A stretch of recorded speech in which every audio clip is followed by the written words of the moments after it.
Uygurları bilir misiniz? Hani şu bizim Doğu Türkistan dediğimiz Çin'in Şincan özerk bölgesinde yaşayan Müslüman Türkler. Hani şu yıllar önce dünya gündemine kapatıldıkları toplama kamplarıyla giren mazlum halk. Ne oldu sahi Uygurlara? İşte Ne Oldu Sahi ekibi olarak bu videomuzda Uygur kardeşlerimizin maruz kaldığı zulmü anlatmaya çalışacağız. Çin'in Doğu Türkistan'da uyguladığı soykırım ve insanlık suçlarını anlatmadan önce Doğu Türkistan hakkında kısa bir bilgi verelim. Videomuza geçmeden önce küçük bir hatırlatma. Yeni videolarımızdan anında haberdar olabilmek için abone olmanın yanı sıra bildirimleri de açmanız gerekiyor. Doğu Türkistan resmi ismiyle Şincan Uygur Özerk Bölgesi Çin'in kuzeybatısında yer alıyor. Başkenti Urumçi 1.660.000 km² yüz ölçümüyle Çin'in 6'da birinden fazlasını ve sınır uzunluğunun 4'te birini oluşturuyor. Kuzeyde Rusya, batıda Kazakistan, Kırgızistan ve Tacikistan, güneybatıda Afganistan, güneyde Pakistan, Hindistan ve Tibet, kuzeydoğuda Moğolistan ile komşu olan Doğu Türkistan bu yönüyle ayrıca Çin'in en çok komşuya sahip bölgesi. Doğusu burası da Türkistan'ın batısı neresi derseniz orası da Özbekistan, Türkmenistan, Kırgızistan ve Tacikistan'ın tamamı ile Kazakistan'ın büyük bir bölümü ve Afganistan'ın bir kısmını kapsayan topraklardır. İsmine bakıp da özerk bir yönetimleri varmış. Ne güzel diye düşünebilirsiniz. Doğu Türkistan'da böyle özerk bir yönetim söz konusu değil. Yerel yönetim organlarında büyük çoğunluk Çinli yöneticilerden oluşuyor. Ayrıca tüm önemli politik, ekonomik ve idari yapılarda çalışanların %90'ından fazlası Çinli. Çin'in Doğu Türkistan topraklarının işgali 18. yüzyılda başlıyor. 19. yüzyılda kurulan ve 15 yıl varlığını sürdürebilen Uygur Devleti'nin kurucusu Mehmet Yakup Bey'in ölümünden sonra tamamen Çin işgaline uğramasıyla da Doğu Türkistan 1884'ten günümüze kadar Çin'in bir eyaleti olarak kalmıştır. Uygurlar bu süre zarfında iki defa 1933 ve 1944 yıllarında bağımsız bir devlet kurmuş olsalar da konjonktürün uygun olması neticesinde ve Rusya'nın desteğiyle kurulan bu devletlerin ömürleri birkaç yılı geçememiş ve yine Rusya'nın desteğini çekmesi neticesinde Çin tarafından varlıklarına son verilmiştir. 1949'dan bu yana da Uygurlar Komünist Çin'in yönetimi altındadır.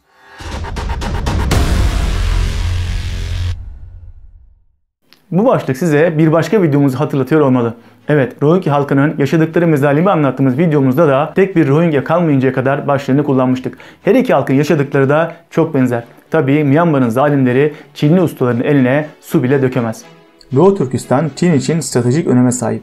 Hem yüz ölçüm büyük, hem 8 komşu ülkeyle sınırdaş, hem Çin'in İpek yolunu yeniden canlandırmak için başlattığı bir yol bir kuşak projesinin başlangıç noktası, hem de enerji kaynakları ve madenler açısından zengin. Yani Çin'in asla vazgeçemeyeceği bir bölge Doğu Türkistan. 2012 sonunda iktidara gelen ve 2023'te ikinci 5 yıllık döneminin ardından görev süresi dolacakken 2018'de kabul edilen anayasa değişikliği ile süresiz olarak görevde kalmanın yolunu açan devlet başkanı Xi Jinping de Doğu Türkistan'ın bu öneminin farkında. Anlatılan o ki Xi Jinping 2012 sonunda iktidara gelmesinin ardından çıktığı gezide Doğu Türkistan'da gördükleri karşısında "Ya ben Çin'in bir bölgesini değil de bir Orta Doğu bölgesini gezmiş gibi oldum. Burayı çok başıboş bırakmışız. Bu durumu değiştirmeliyiz" der ve hemen işe koyulur. O zamana kadar kafalarına göre soykırım yapan Çinlilerin önünde artık sayfalarca yazılı talimatlar ve hedefler vardır. Çin'in Doğu Türkistan'daki nihai hedefi 2050 yılına kadar bu bölgede kendisini Müslüman ve Uygur olarak gören bir topluluk bırakmamak. O zamana kadar da Uygurları azınlık durumuna düşürmek ve bu durumu muhafaza etmek. Bu doğrultuda bir taraftan her sene yüz binlerce Çinliyi bu bölgeye yerleştiriyor ve bu yerleşimcilerin hem yerleşmeleri hem de birden fazla çocuk sahibi olmaları için pek çok teşvik sağlıyor. Dahası Çinli erkeklerle yapılan azınlık evliliklerine özel bir önem veriyor Çin. Bu arada Çin'in genelinde 2 hatta 3 çocuk politikasına geçilmesine rağmen Uygurlar hala tek çocuk sınırlamasına tabi tutuluyor. Uygur kadınlara zorla doğum kontrolü ve kürtaj uygulanıyor. Çok çocuğu olanları tespit etmek için evler basılıyor. Çocuk başına fakir Uygurların asla ödeyemeyecekleri para cezaları verilerek nihayetinde çocukları ellerinden alınıyor.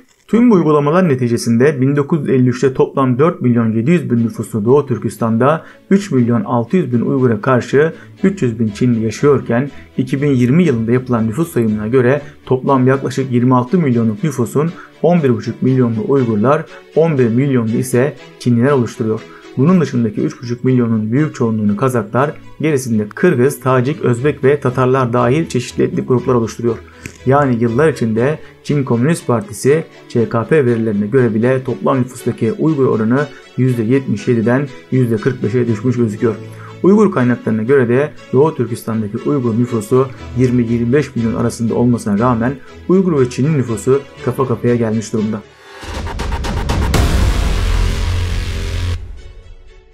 Doğu Türkistan, Çin'in asimilasyon, sindirme ve caydırma politikaları doğrultusunda tam bir açık hava hapishanesine dönüşmüş durumda. Çin'de mevcut yasalar altında kendi etnik veya dini değerlerine göre yaşamaya çalışan herkes suçlu, herkes bölücü, herkes terörist ilan edilebilir. Ediliyor da zaten.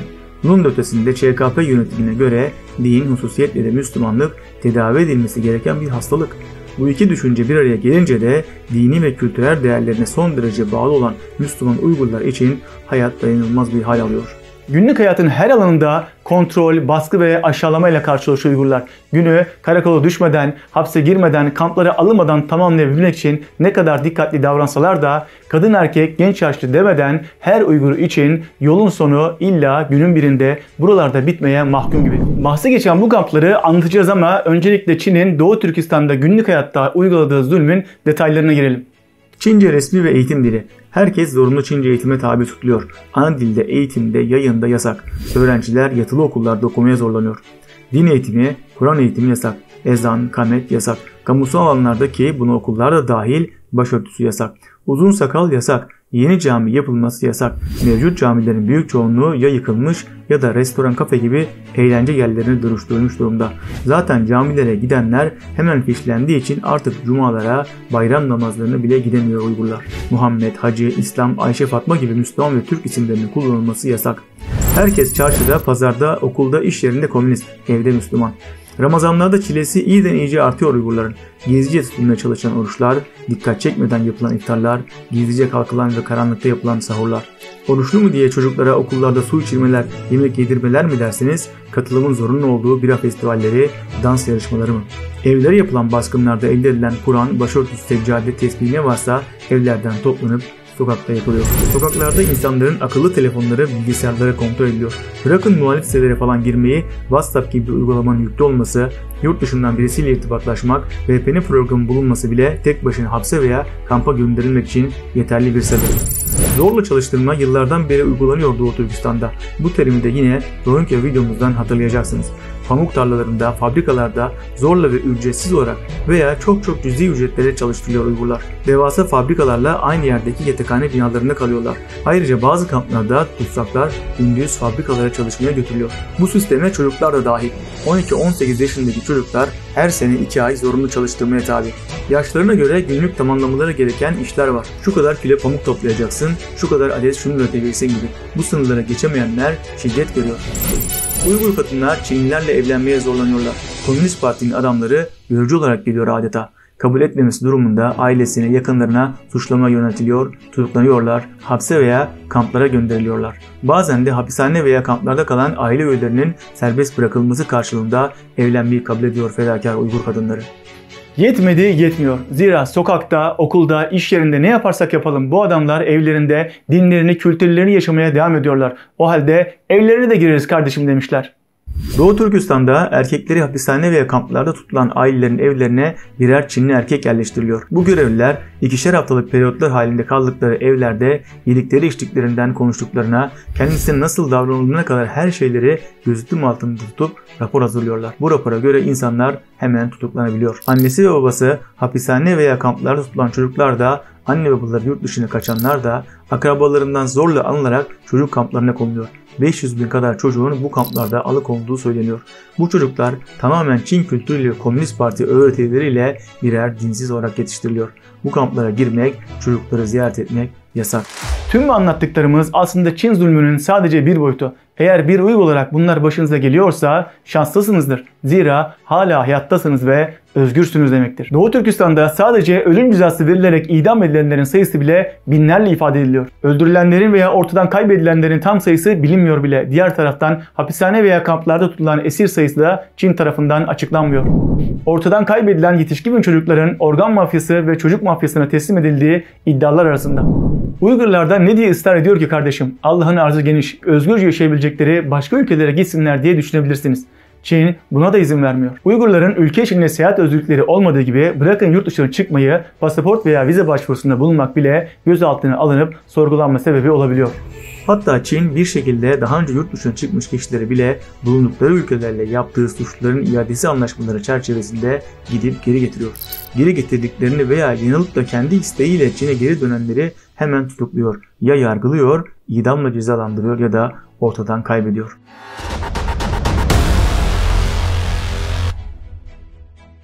Çin herhangi bir suç işlememesine rağmen muhtemel bir terörist veya bölücü olarak gördüğü ve suç işleme potansiyeline sahip olduğunu düşündüğü Uygurları ve diğer Müslüman azınlıkları hapishaneden bir farkı olmayan kamplara alıyor. Kampa alınmanız için videomuzda anlattığımız hususlardan herhangi birini yapmış olmanız yeterli. Yani cep telefonunuzla yurt dışında okuyan çocuğunuzla mesajlaşmanız veya komşu çocuklarınıza evinizde Kur'an öğretmeniz gibi suç olmamasına rağmen yasaklanan şeylerden herhangi birini yapmanız. Çin'in 2010'dan itibaren inşa etmeye başladığı bu kampların yapımına 2016'dan itibaren hız verdiği, okul ve hastane binalarının da kamplara dönüştürüldüğü ve bugün kampların sayısının 1500'e yaklaştığı biliniyor.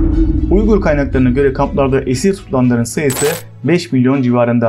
2018'de Birleşmiş Milletler tarafından açıklanan rapora göre bu sayı 1 milyondan fazla. O tarihten bu yana sadece kamp sayısındaki artışı bile dikkate alsak gerçek sayının 3-4 milyondan az olmayacağı ortaya çıkıyor. Çin daha önce varlığını kabul etmediği bu kampları Birleşmiş Milletler raporuna girmesinden sonra mesleki eğitim ve öğretim kampları olarak lanse etmeye başladı. Ancak yapılan resmi açıklamalarda bile bu kampların sadece mesleki eğitim ve öğretim kampları olmayıp radikalleşmeye karşı koyma ve önleyici terörle mücadele girişimleri olduğu itiraf ediliyor.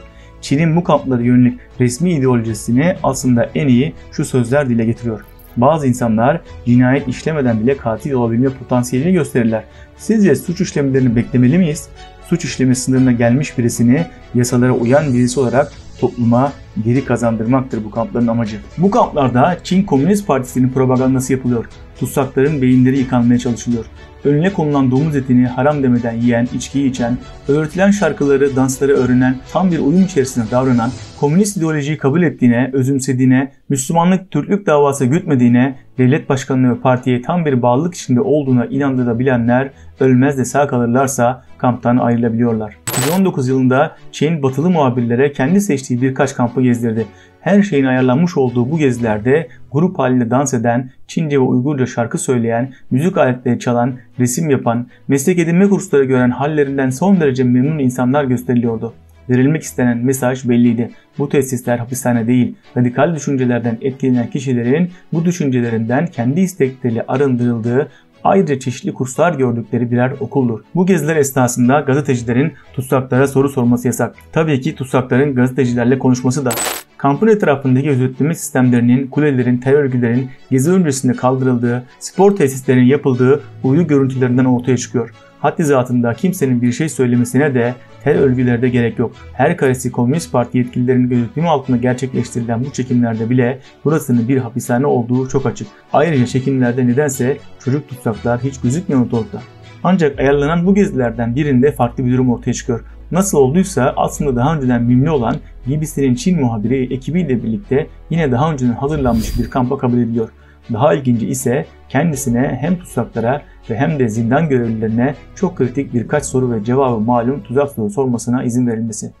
Bu görüntülerin servis edilmesi üzerine sanki bu konuşmaların çekilmesine ve tesisten dışarı çıkmasına izin veren Çin değilmiş gibi BBC muhabiri gerçekleri çarpıtmakla suçlanıyor. Nihayetinde 9 yıl Çin'de yaşamış bu muhabir 2021 yılında artan baskılar ve tehditler üzerine tahmin edin nereye? Tayvan'a taşınıyor.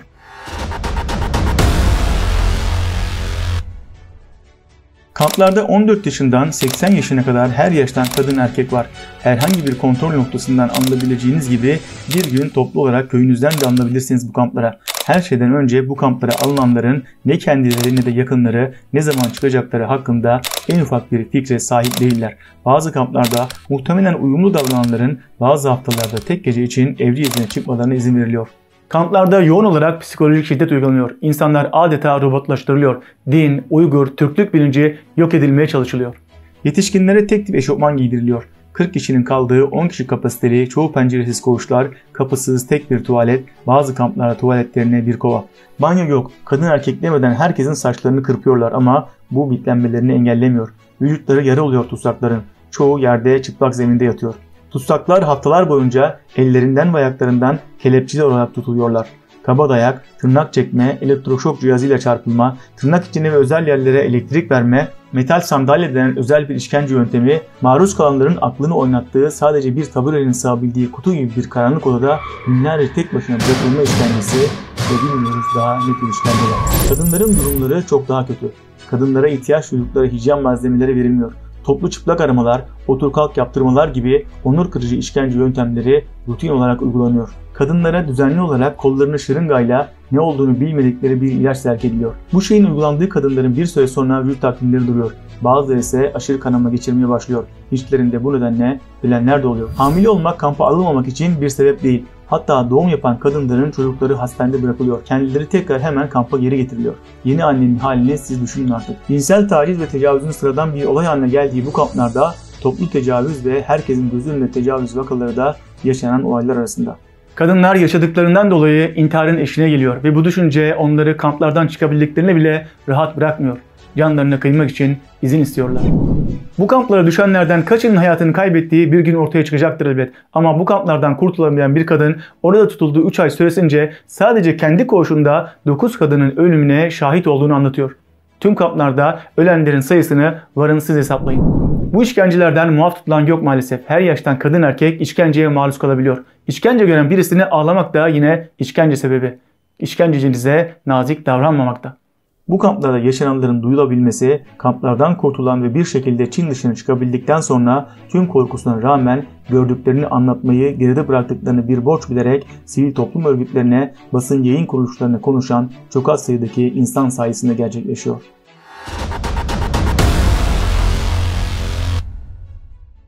Videomuzu izlerken hadi canım olur mu öyle şey, o kadar da yapmış olamazlar, biraz abartmışsınız sanki demiş olabilirsiniz. Hiç abartmadık. Anlattığımız her şey şahitlerin ortak anlatımları ve kamuoyuna sızan belgelerle sabit. Bilakis bazı şeyleri anlatmadık, anlatamadık bile.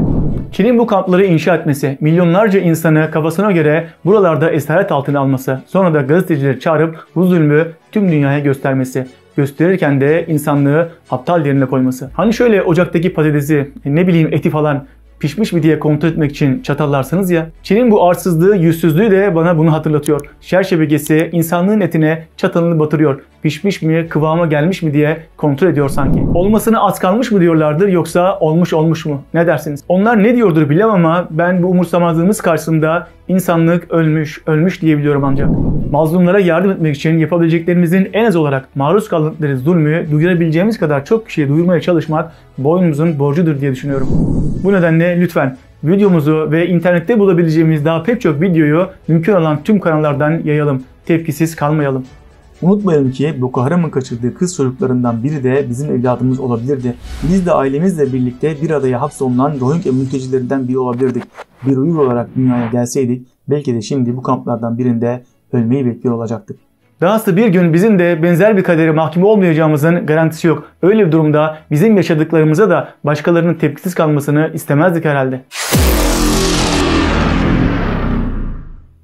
Mütakip videomuzda Çin'in bu zulmüne neden engel olunamıyor, Çin'in ticaret yaptığı ülkelere dayattığı gizli anlaşmanın maddeleri neler, uluslararası kuruluşlar ve dünya devletleri bu konuda hangi adımları atıyor ve bizler sade vatandaşlar olarak neler yapabiliriz'i anlatmaya çalışacağız. Videomuz hakkındaki görüşlerinizi ve yeni video önerilerinizi yorumlarda görmekten memnun oluruz. İyi günler.